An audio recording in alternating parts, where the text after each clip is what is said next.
Now, being that I know all the ops is in here watching, I stopped the video before the Latino brother stalled off on Jim Jones' crew.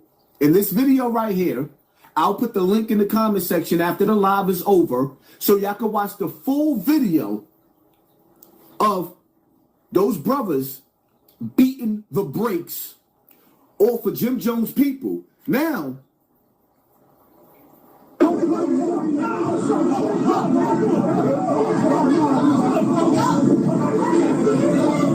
notice that I'm not showing y'all too much because I don't want them trying to flag me. I'm keeping the content professional, but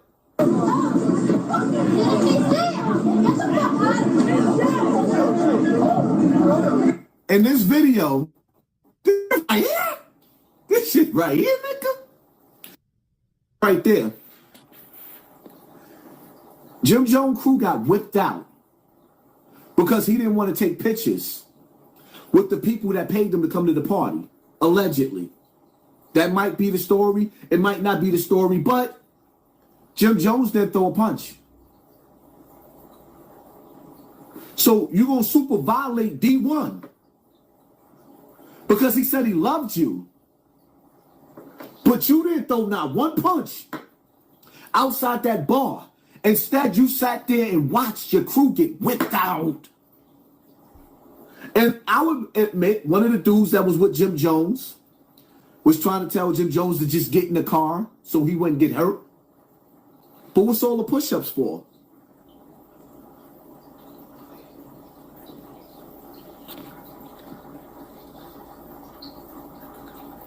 It's funny how you have a bigger audience and have been saying the same things, but they wait until D1, who does the Christian rap, to respond.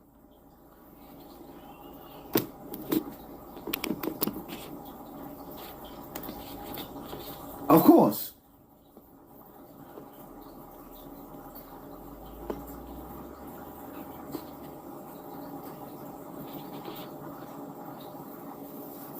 Haas, now you see you're reassured that you got the streets because Jimmy don't sleep. Jimmy don't step to you. Of course he don't. Of course he don't. You're never going to see him or Mano sitting up there talking about, when I see that nigga, I'm going to beat that nigga up, because they know well enough to know that that's not going to happen. When you run into Hassan Campbell, it's going to be piece of pieces. That's it. It ain't going to be no WrestleMania. And the reality of it is, last year I talked all that boxing shit. This year the arthritis starting to kick in the show. I ain't got time to be playing with a nigga. We going to get busy. If it's going to be something, it's going to be something. And that's it, man. And niggas already know that about me. You been talking the same ish. Umar saying pride allows people to acknowledge from a distance. They never gonna tell you to your face.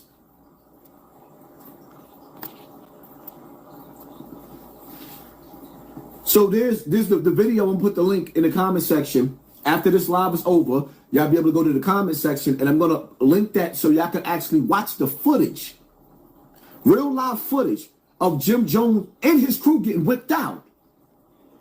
Like, see, I'm not one of them dudes that's new. I'm not new on the block. I'm not new on the block. We could take it back to Mandisi, right? When Jim Jones met up with Mandisi and they got into that discrepancy, right? Ashley, thank you for sponsoring this war family. Appreciate you.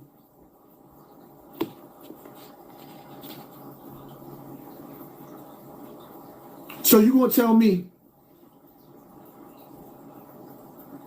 that Mandisi beat the brakes off of you in Harlem, Sevens, Lennox, and what about the East Side? Oh, that song was hot, Jimmy.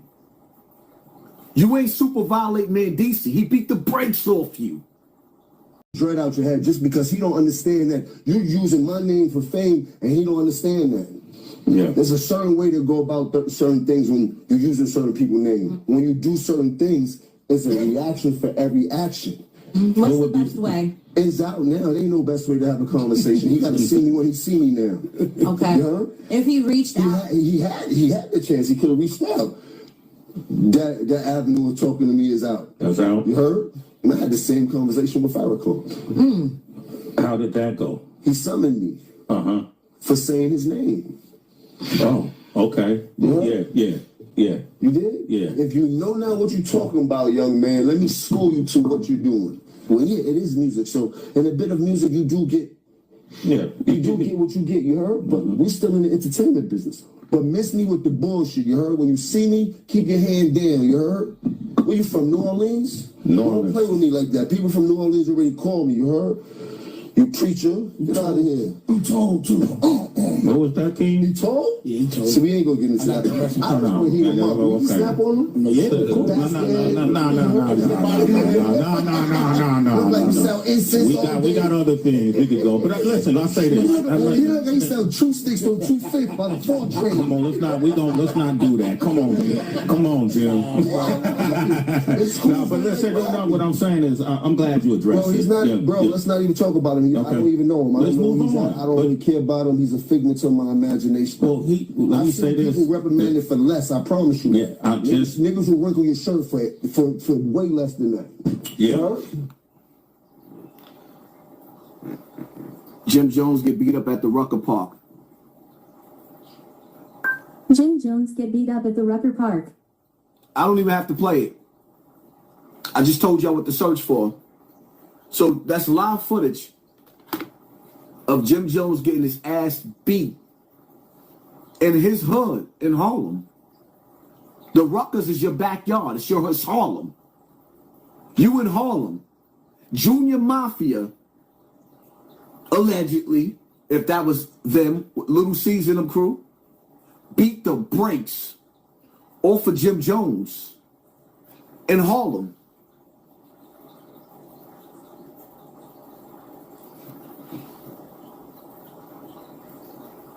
And it's not that I'm not trying to violate you, Jimmy. I just want to know why you gonna wrinkle the shirt of a nigga that said that he loved you. He didn't put his hands on you. He said that you could do better because the children, so many. Matter of fact, you know what? Let me be honest. A lot of the children really ain't watching you no more, Jimmy. Y'all washed up. They got their own sound of music. But the ones that was watching you, you led so many of them to the penitentiary. You led so many of them to the penitentiary. You destroyed so many lives. Jim Jones, you was like the ruler of Zamunda at a time when Jaja and Stack Bundles was running with you. According to Jaja, Queen's Flip interview and other places, when they was on tour with you for bowling, you was making $50,000 to $100,000 a show. I'll even minimize it to $20,000 a show. I'll minimize it. You had the hottest song in the country that was playing everywhere, and you paid one of the dopest rappers ever out of New York, who never got a chance to make it, $150 a show. You paid Jaja $150 a show. Stack Bundles asked you to help him get his own apartment. You told him to move in with you in your house in New Jersey. And he told you no, because he's a grown-ass man and he not sharing a room with another man in your house. And you talking about what you gave to the community? Are y'all kidding me? And you talking about what you gave to the community? You gave the hottest nigga in the game. Oh, no, wait. So you gave him $150. You gave Jaja at the time. She was up and coming. She was looking pretty at the time. $150. And Max B was so broke at the height of his career with him writing your music that was selling, that was doing dope. He went to do a robbery at a hotel The same robbery he was gonna do, some other dudes was doing a robbery at the same time. Make it plain and simple, he been in jail for over 20 years for robbery. The niggas around you was committing robberies because you wouldn't feed them. But you talking about what you feed in the hood? Make that make sense. Shout out to Max B. Max B arguably would have been one of the dopest rappers ever. Max B would have been top 5 rapper ever if Max B wouldn't have went to jail. Now, if Max B come home, his music ain't gonna go nowhere.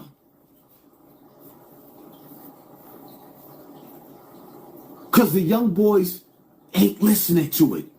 And the algorithm ain't gonna push it. So now that after you told Melly to super violate Tekashi 6ix9ine or the federal wire